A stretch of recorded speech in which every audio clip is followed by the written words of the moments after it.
Hello and welcome to another one of these videos. My name's Paul Garrigan and today I'm going to be talking about Metta, which is often translated as loving kindness or friendliness.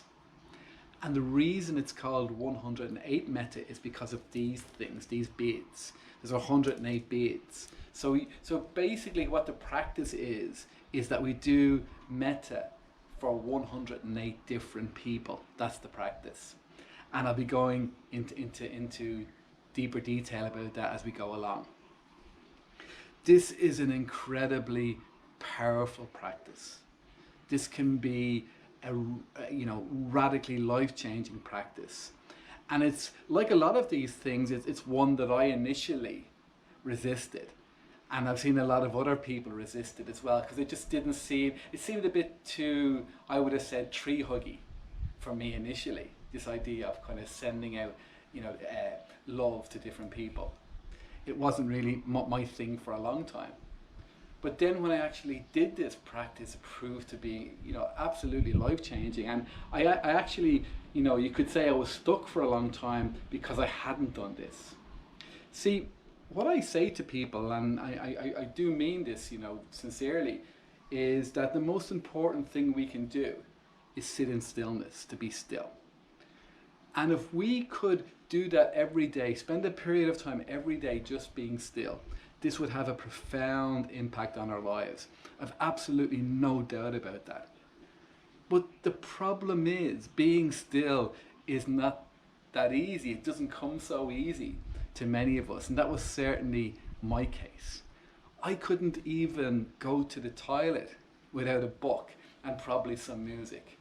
That the problem was that anytime I was still, it just meant, or anytime I tried to relax, it just meant it opened the door to my kind of internal dialogue, to my judging, my kind of going over the past, my worrying about the future. So what would mean was, like, it would be torturous for me to do anything that required sitting still, even though I'd done years of meditation, and it became this kind of obstacle to any further progress.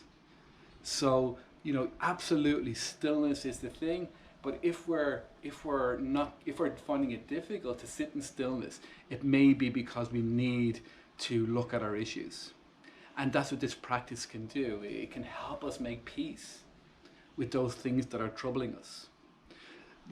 A lot of the things that trouble us are actually to do with who we think we are.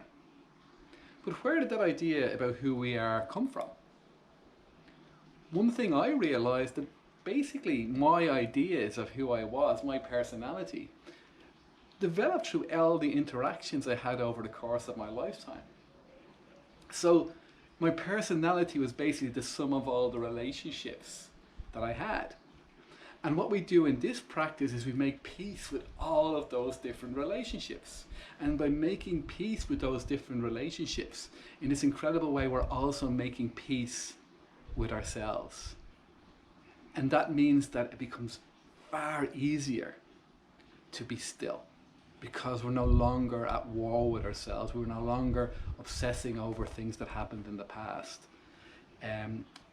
So that's, to deal with that obstacle, I think this practice is incredibly important.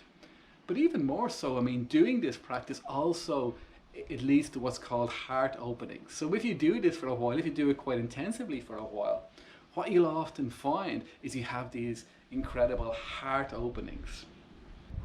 And what that can mean, that for days or possibly even weeks, we can have this incredible sense of love towards life and towards other people.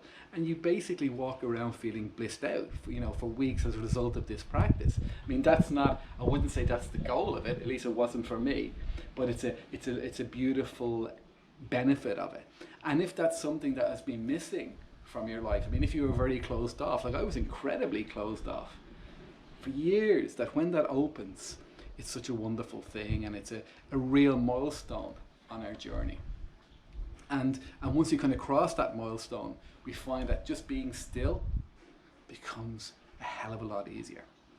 So the practice itself, as I say, is simple. We just use these beads, with each bead representing a different person. And just sit down, you can sit in meditation, or just sit in a chair. I mean, I've even done this walking around. It doesn't, it doesn't seem to make much of a difference. But what we do is, for each bead, we allow each bead to represent somebody. That first bead that was called the guru bead, this one here, we can use this to represent ourselves. But remember that by dealing with all these other people, we'll also be dealing with ourselves as well. Because, we are the sum of all that. So each bead represents a person. Now, I would suggest you kind of get a sense of them. If you're a visual person, that may mean you get a quite, you can see them quite clearly. But often, if you're not a visual person, you just might get a vague sense of them.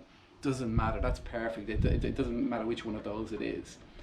What we do is we move through each person, and for each person, we send them goodwill. And to help us do this, we can use slogans. So common slogans that a Buddhist would use would be things like, may you be well, may you know peace.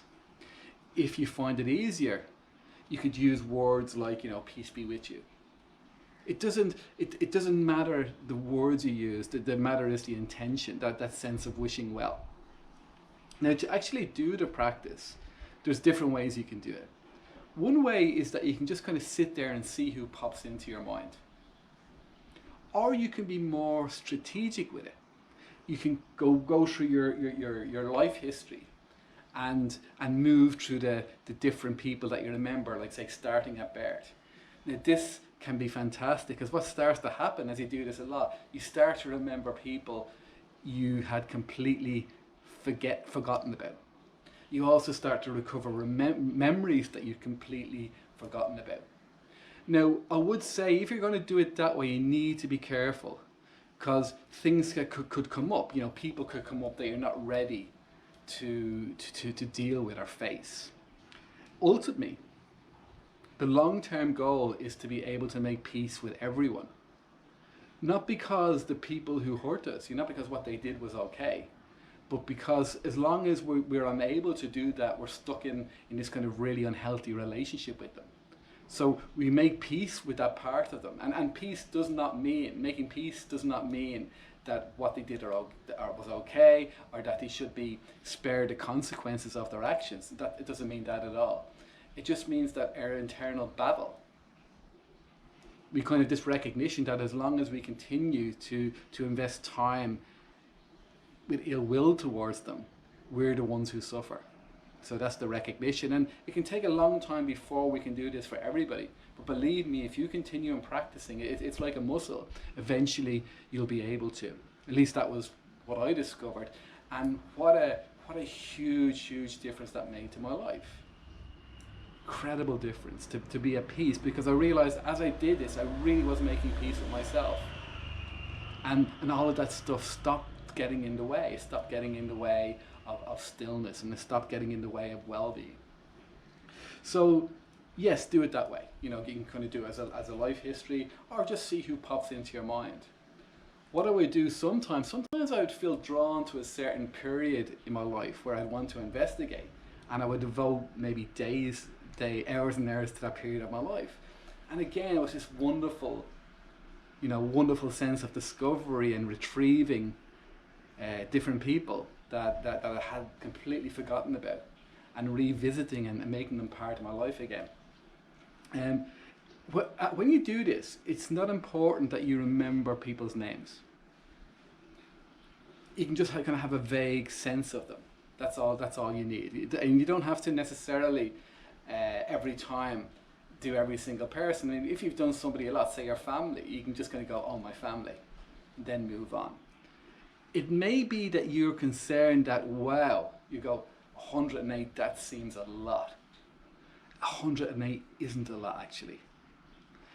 Because, when you actually look at your interactions in a week, you're going to probably see well over 100 people.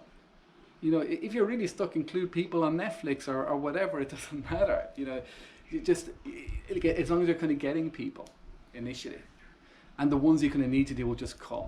You just have to trust the practice, and it unravels itself. So that's the 108 Metta, and I really hope you'll give this a try. As I say, this is something I teach to the third month clients I work with, and I see them get incredible results from it as well.